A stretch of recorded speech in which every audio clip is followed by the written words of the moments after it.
മുട്ടയും ഉരുളക്കിഴങ്ങും ഇല്ലാതെ വളരെ പെട്ടെന്ന് സിമ്പിളായി തയ്യാറാക്കിയെടുക്കാൻ പറ്റിയ നല്ലൊരു കട്ട്ലേറ്റ് റെസിപ്പിയാണ് ഇന്ന് നമ്മൾ തയ്യാറാക്കിയത്.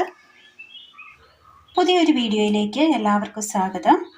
ഇന്ന് നമ്മൾ നല്ല ടേസ്റ്റിയായ നല്ലൊരു അവിൽ കട്ട്ലേറ്റാണ് ഇന്ന് തയ്യാറാക്കുവാനായിട്ട് പോകുന്നത്. അതിനായി ഒരൽപ്പം കൂർക്ക എടുത്തിട്ടുണ്ട്, റസ്ക് പൊടിച്ചെടുത്തത്, അവിൽ, പച്ചമുളക്.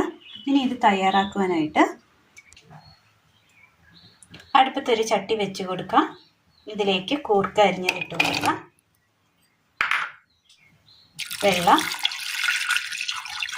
ഇതൊന്ന് വേവിച്ചെടുക്കാം. നന്നായി തിളച്ചൊന്ന് ഹാഫ് വേവായി വരുമ്പോൾ ഇതിലേക്ക് ഒരൽപ്പം മഞ്ഞൾപ്പൊടി ഇട്ട് കൊടുക്കാം.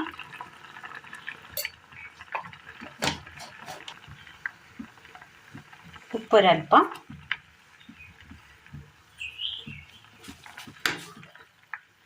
ഒന്നുകൂടെ ഒന്ന് വേവിച്ചെടുക്കാം. വെള്ളമൊക്കെ വറ്റി വെന്ത് കിട്ടിയിട്ടുണ്ട്. ഇതൊന്ന് തണുക്കാനായിട്ട് മാറ്റി വെക്കാം. ഒരു ബൗൾ എടുത്തതിന് ശേഷം ബൗളിലേക്ക് അവിലിട്ട് കൊടുക്കാം, അല്പം വെള്ളം ഒഴിച്ചു കൊടുക്കാം.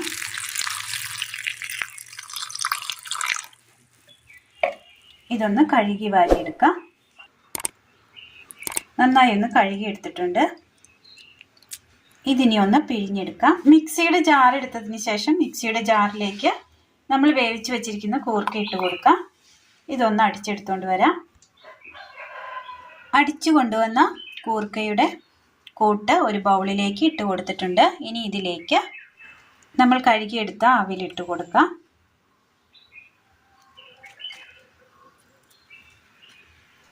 പച്ചമുളക്, ഗരം മസാല, മുളക് പൊടി ഒരല്പം മതി. കൂർക്കയിൽ ഉപ്പിട്ടാണ് നമ്മൾ വേവിച്ചെടുത്തത്. ഉപ്പ് ആവശ്യമെങ്കിൽ ചേർത്ത് കൊടുക്കാവുന്നതാണ്. ഒരല്പം മല്ലിയില,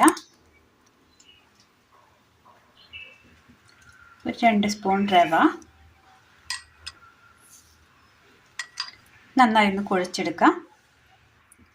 നന്നായി ഒന്ന് കുഴച്ചെടുത്തിട്ടുണ്ട്. ഇനി ഇത് കട്ട്ലേറ്റിൻ്റെ രൂപത്തിൽ തയ്യാറാക്കിയെടുക്കാം. ചെറിയ ഉരുളകളാക്കി ഒന്ന് പരത്തിയെടുക്കാം. ഒന്ന് പരത്തിയെടുത്തതിന് ശേഷം റസ്ക് പൊടിയിൽ ഒന്ന് മുക്കിയെടുത്തിട്ടുണ്ട്. പാത്രത്തിലേക്ക് എണ്ണ ഒഴിച്ചു കൊടുക്കാം.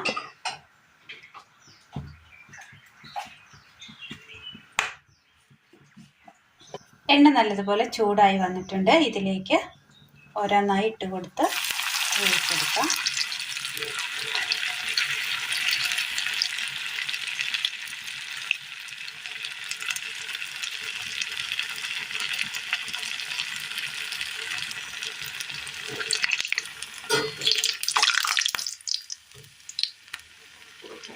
ഇരു സൈഡും മൊരിഞ്ഞ് കിട്ടിയിട്ടുണ്ട്. ഇതുപോലെ മറ്റെല്ലാം കൂടി ഒന്ന് വറുത്ത് കോരാം.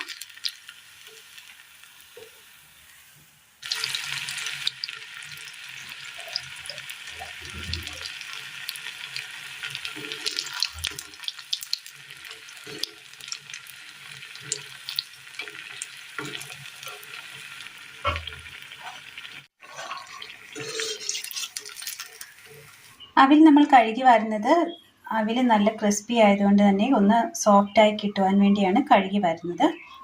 നല്ല സോഫ്റ്റാണ്, എന്നാൽ ക്രിസ്പിയുമാണ്. എന്നാൽ എല്ലാവരും ഒന്ന് ചെയ്ത് നോക്കണം. നല്ല ടേസ്റ്റാണ്.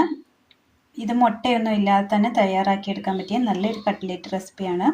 ഇത് ചായക്കൊപ്പം കഴിക്കാൻ നല്ലതാണ്. എല്ലാവരും ഒന്ന് ചെയ്ത് നോക്കി ആ വീഡിയോയെക്കുറിച്ചുള്ള അഭിപ്രായങ്ങൾ കമൻറ്റ് ബോക്സിൽ അറിയിക്കുവാൻ മറക്കരുത്. അപ്പോൾ ഇന്നത്തെ വീഡിയോ എല്ലാവർക്കും ഇഷ്ടമായി എന്ന് വിചാരിക്കുന്നു. ഇഷ്ടമായ ലൈക്ക് ചെയ്യാനും ഷെയർ ചെയ്യാനും സബ്സ്ക്രൈബ് ചെയ്യാനും മറക്കരുത്. താങ്ക്